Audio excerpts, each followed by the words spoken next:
All right, today we're lucky enough to be joined with Coby Hilton, who at the weekend he ran a tied for the world lead, a 6:51.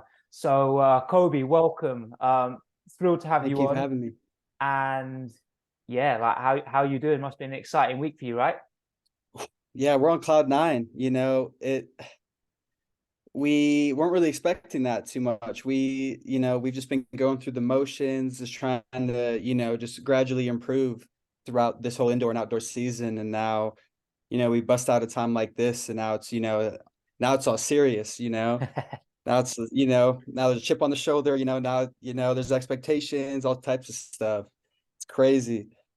Yeah, Oh, yeah, yeah. I can imagine, and I think you've sort of answered my first question because I was so I said like you've blown up this season. So obviously you've had two meets, two PRs, right? mhm. Um, Yep. and I was going to ask if you were expecting the 6:51 at the weekend. And from what you've just said, you were like, I guess you weren't expecting that maybe to go quite so fast, quite yet. Maybe I don't know. Like how what were you hoping to run at the weekend? Did you have a time in mind?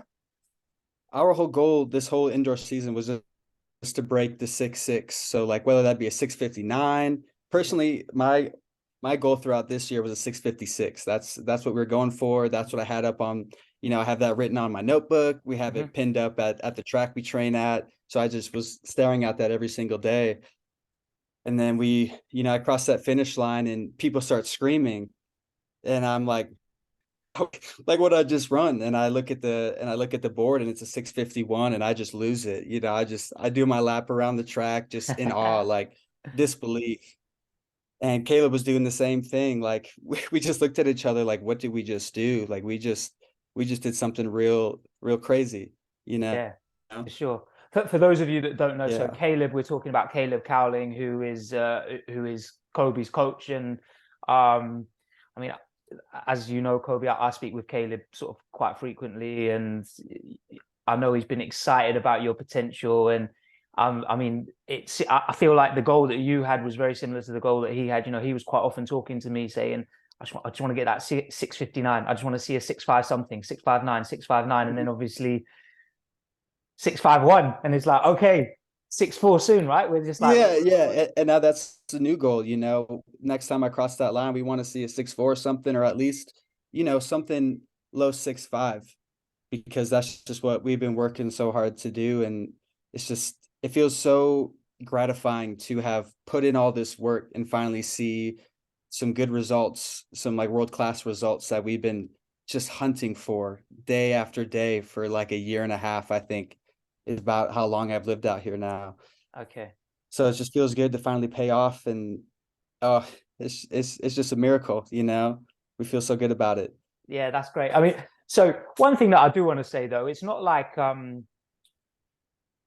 mean, I know we're all our own worst critic when we're the athlete. We're our harshest critic. But you've had some good progress up to this point as well. It's not like you hadn't PR'd for a couple of years or a few years and were sort of like waiting for something to drop. Like you've been making some nice progress over the last few years, and Mhm. then since you've been working with Caleb, like you ran 10.14 last season. Was it 6:62 last indoor season as well? Is that right? Yep. Yeah. Yep. And you've been sort of like chipping away. So the progress has been there, but I guess from what you're saying, this is how I'm interpreting at least, is that like you wanted a time where you could be like, okay, this is world class, and you've kind of done that now, right? I just wanted Caleb to, have the gratification that I felt, because he works just as hard as I do. Even if he's not running on the track, I listen to every single thing that he says, and I followed his lead. He tells me what to do, and I do it. And it's just it's like hard to talk about it. I'm speechless about it because we're still in shock. Like it still hasn't even really kicked in yet. Like all the social media stuff, like me and Caleb just look at each other. We're just like, is this actually happening? Like, are we gonna wake up next week? Like who knows? Yeah. But Yeah. yeah, it's just hmm Um, so one of the things that you said, so in the last sort of 18 months, a year and a half since you've been living out there, so this was kind of something I wanted to ask you about. Do you feel like you've made any sort of like significant lifestyle or training changes that have kind of facilitated this? I don't even want to call it a breakthrough. Well, it is a breakthrough, but I guess facilitated like the progression to this extent. Yeah, when I first moved out here, we were so focused on just getting the mechanics right that we weren't really able to do a ton of like real, I don't know how to say it, like real workouts, as in like Yeah, speed okay. stuff. It was all just drills, like arms, legs, just doing stuff like that. And this year we're finally able, because now I know how to run a little bit better. We were able to focus on the really small things, the things that'll get you from that 662 to the 6'5". Hmm.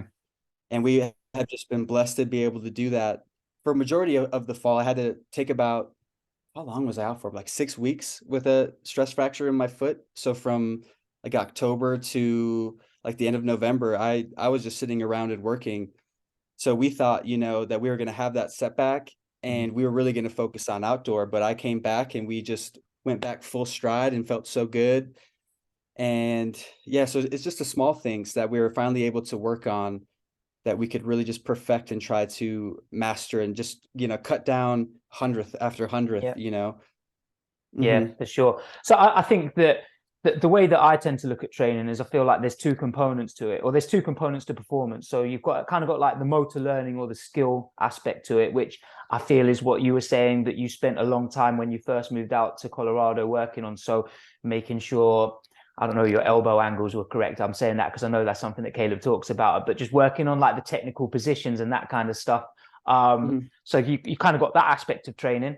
And then you've got the other aspect, which I guess I would probably term like physiological, where you're kind of going and sort of really trying to like push the boat and, see when you're talking about doing like a proper workout, doing something that's really kind of like challenging you to I don't know, potentially be quite fatiguing, or B, it's okay, let me just see how fast I can go, and doing that kind of stuff. So it sounds like those two have kind of come together a little bit this year, and obviously that's led to that Hmm. performance. Again, sort of like going back to what you just said about your foot, I think sometimes that can be like a blessing in disguise. Forced rest. Like I know Caleb, again, he's very big on recovery and making sure that you're recovered between workouts. Um, do you feel like that might have been a blessing in disguise, the foot, or are you looking at that now thinking, oh man, if my foot was good, how fast could I have gone? Like how are you viewing that? That's a double-edged sword, I would say, Mhm. because when I first came out here, I trained, so I graduated college in May of 2021, and then I trained at home for about a month and then came straight out here and kept training. So I had went about like a full college year, a full summer, and then a full indoor outdoor here in Colorado. So I didn't really even get a break until the summer. So then when we started back up, I started feeling it in my foot and I was like, you know what? Like maybe this is good. Like I'll go to the doctor. And when that happened, that break really helped, because then I was completely refreshed. There was no fatigue at all. I was still able to do, certain workouts. So I was still able to get like some lifting in and everything. Mhm. But before the ankle, I was feeling really good too. Like those first couple of weeks in like September, oh, we were cooking. So I try not to dwell on that, especially with what had happened now. So I, in the long run, it'll definitely be a good thing, and I'll look back at it and be thankful that I was able to just be patient and just rest and just trust the process. But man, a boot is no fun. Yeah. Yeah. So sorry that I'm asking a question that made you dwell on it. But yeah, absolutely. I think that like patience is being patient is tough, right? Being patient is it Mhm. has its challenges at the time. Oh yeah. But yeah, okay. Um, so thinking of the race itself, like I've spoke to athletes that they've run fast and asked them about, how they felt during the race, and they're like just drawing a blank. They're like, I don't remember anything. I don't remember this race. Is there anything? How was the race for you? Do you remember it or? Oh yes. Oh yes. Um, the prelims, and it was such a weird day because the prelims, it felt like one of the best races I have ever ran. Like it felt so smooth. And I look at the clock and it was a 6:64. And from then to finals, I was just sitting up against the wall, just like am I ever going to break this 6.6? Like, it felt so good. Like, what do I have to do? Right. So I just put in my headphones and I just stared blank and just visualized the race. So we get in the blocks and then the kid fall starts. So I was like, "Ah, man, like, a lot of people, when there's a false start, it takes the adrenaline out of the legs, because you're in the blocks, Mhm. you're like, okay, let's do it. And then someone false starts, and you're like, "Ah, man, you got to like reset, you got to get your mind back in it." So then we get back in it, and Caleb's shouting at me. He's like, "That's the best start I've ever seen out of you," so hype me up a little bit. And the gun shoots, and then we're just driving. I stood up a little too quick, but I knew I was still moving, get that top end speed, and I crossed the finish line. And then all I heard was the girl that I trained with, Hannah Meek, Mhm. screaming at the top of her lungs. And I shoot back, and I'm running back at the finish line, ready to see what I run. And then everyone's just and I look, and yeah, me and Caleb just screaming at each other. It's so funny if you see the video. He's got his kid. He's Mhm. just running with the kid. He's just. Yeah, But yeah, yeah, no, yeah. I A lot of I people will have never seen that forget that video. race. Um, was there anything technical that you were focusing on during that race? Was there anything in particular that? Yeah, gone. Our biggest focus in this 60 is just the first like 15 strides, because my Achilles heel is I just stand up too fast. I don't really have a good drive phase. Like, I'll take a good 2-3 steps, and then I feel the pressure of the people on my left and right, and then I'll just stand up. So like the focus of that race was just to keep driving, no matter if they got ahead of me a little bit or whatever had happened.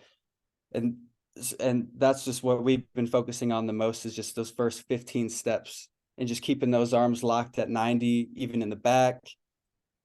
It's the most technical stuff that we're focused on is just the first 30, because that last 30, that's the easy part. You're just sprinting at that point, but it's that first 30 that you just got to have all the cues. Like, is my back leg straight in the box? Are my hands at my shoulders? It's just, I have to go through just a mental checklist of like 10 things before the gun even starts off. And then it's another 10 things when the gun goes off, so it's just a matter of how many things you can really remember when your head is just racing and the adrenaline is just kicking you in the butt. Yeah, yeah, yeah. Mhm. I'm sure that's a challenge, but I think that, like you say, you know, about it being after 30 meters, that's kind of the easy bit, and I guess it's just a case of finding those triggers to make sure that you're set up nicely for Mhm. that last 30, so that when you get to what might be your strength, then you're just able to, you're in a nice position to let that be expressed, right? Mhm. Um, so I'm sure there's going to be a lot of track and field fans that have seen this, and they're like, kind of, firstly, without any disrespect at all, there's going to be a lot of track and field fans that have watched this and think, who is this guy? But there's going to be a lot of track and field fans now that are like, okay, now I know this guy's name now. I'm going to recognize this guy's name. What's he doing next? Um, and they're going to be excited to see you race throughout the rest of the indoor season, and obviously throughout the outdoor season in 2023. So, what's kind of your plans for indoors and outdoors? We will be taking this week off, and then we will have a meet at Air Force on the 4th. And then Okay. after that, we'll train through until USA's, and then we'll do that. And then the only plans we have right now for outdoor, we want to make sure to hit Texas relays in Mount Sac, because that's where you get the biggest, some really good competition, you know. But other than that, we're just so good at just like sitting down and just winging it. It's so new to us, like it's so hard for us to be like, okay, the 22nd we'll do this, the on the 8th we'll do this. We just play it by feel. Like, if we have a really good week of training, maybe we'll just find a random meet that we can find, and if I don't feel good, then we'll take a week off. So it's and honestly, I like it like that, because there's no point of having a schedule and being like, well, we already signed up for this meet, and even though like my ankle kind of hurts, we have to run it because we already, so we just go with the flow, we just I so like the that. yeah, so the big meets is just the USA's, Texas Mhm. relays, Mount Sac, and then outdoor championships. Hopefully we can get a good qualifying time for that and Okay, get yeah, that done. fantastic. Yeah, I think that you touched on something that I think is just probably not even just important in track and field, but in life. Like there's a balance between structure and flexibility that you need, right? And so just like saying that, yeah, no matter what we're doing this meet, we're here, we're here, we're here, we're here. And like you say, that's not necessarily accounting for how you're feeling or things that might come up. So just kind of playing it by ear. I think that's yeah, I think that's a really good plan. And I know Caleb has got some. There's more to it. You said winging it. I think that's probably a little bit generous. I know there's more going on there than you just winging your way through this, right? I know Caleb's got some structure, Oh yeah, no, and yeah. things that he wants, ideas that he wants you to try and places he wants you to try and be. But at the same time, he's like, at least to me, he comes across as very flexible with it as well. So it's just Mhm. sort of, yeah. But yeah, I think our I think our biggest goal is to go to meets where, because last year, no one really knew who we were, so we weren't really getting invited to any meets. So like we yeah, just hit like the um just the local college meets just to get times in. And we're hoping, if we can have a solid rest of the indoor, then maybe we'll get some invites like, hey, there's this meet here and there's all these pros running, like, would you like to come? And mhm, that's kind of what we're hoping. We just want to get the ball rolling and, get our names out there so we can finally go out and run against the pros, so I don't just see them once a year at championships, yeah, yeah, for sure. I can see like a lot of benefits with that. Firstly, it means that when you turn up to nationals or USA's, it's like, okay, this is I've been here before regularly. It's just I'm used to this. And then at the same time as well, but lining up with some of these guys as well, like I mean, like to be fair, you've run at a small meet, you run the world lead. But if you're running with people that are able to kind of push you and pull you Hmm. through to a faster time, then obviously kind of that gives you the opportunity to run even faster potentially as well. So Hmm. absolutely. Um, I was going to say, I'm sure you're getting a lot of attention, but I know you're getting attention because the video was on Jumpers World. I've seen like you popping up on my YouTube algorithms and stuff like that. So I know that you're getting attention after this performance. Um, so, and if people in the sprint world they didn't know who you were prior to this weekend, then they certainly do now, or they should do now. If they're real sprint fans, they should do now. So, where can people find you on social media, and what are your usernames? I'm most active on Instagram and Twitter. My Twitter handle is just my name, just Coby Hilton, no spaces, no nothing. And my Instagram is Coby_Hilton. And Okay. that's where you'll find me. I was never I'm never really like a huge social media guy, but Mhm. now I've realized that it's very important, like to spread the word.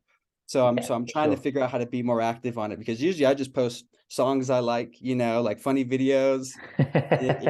Like, and now I have to put it in more of like a professional sense. So it's a learning experience for me too. Yeah, yeah, yeah. I'm sure there's more to this game than just running fast, right? You've Hmm. kind of got And to build a brand, quote unquote, build a brand, right? exactly. And I'm and I'm learning one day at a time, learning one day at a time. Yeah. Okay. Cool. Um, Last question before we go. When's your next workout, and what's the workout? Tomorrow evening we'll have some we're doing K bands. I don't know. Are you familiar with K bands? You like time No. around your thighs, and we'll Oh, be okay. doing and we'll be doing some 40s, maybe Okay. even doing them out of the block so I can really strike back, Yep. because I have a bad habit of striking back for like 6 steps and then I kind of get up and then I start pulling and pulling.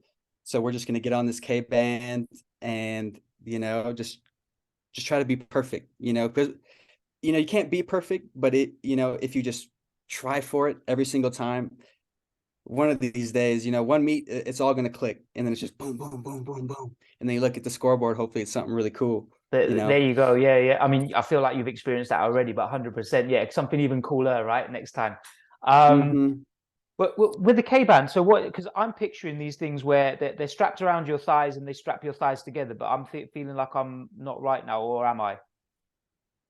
Yeah, I mean, I've only done them once personally, but yeah, you like wrap them around your legs and it's supposed to promote just getting the knees up and then the strike back. So you can't extend your legs. So it's just perfect. This strike back, back, back. Okay. and it's super cool, and it's a little bit of resistance training as well. So we'll do some like high knees with it, and it's supposed to just promote good leg angles, you know. Okay. All right, Hmm. cool. I mean, the workout sounds fun, right? 40s from blocks as well. That sounds fun. So, Oh yeah, oh yeah, yeah. All right. Well, it sounds like you're loving life. But it's a blast. I'm sure it is. I just want to say, firstly, before we go, I just want to say, firstly, thank you so much for joining us. Especially, I'm sure you've kind of got people that are wanting to talk to you now, so I appreciate that you're willing to talk to me only a few days after becoming the world's fastest man in 2023. And obviously, all the best for the rest of the season. And obviously, we'd love to have you back on the podcast soon. So I say we, like I've got a production company. This is a one-man gig. I would love to have you back on the podcast again soon. But yeah, all the best, and thank you so much for being on. All right, Coby. Thank you so much. This is my first like interview that I've ever had, so you know, if it, I hope it went well, and I'm so excited for next week. It's going to be a blast, and we can really get into like the small details and, you know, just my whole life. I'm excited for it. Yeah, all right. Okay, so spoiler alert, Kobe's Thank you coming so back in and much. doing a full episode, all right? So we're going to dig a little bit more into his training and some of the technical stuff, but that's fine. That'll be coming out a few weeks down the line, but me and him are going to sit down next week and chat a little bit more.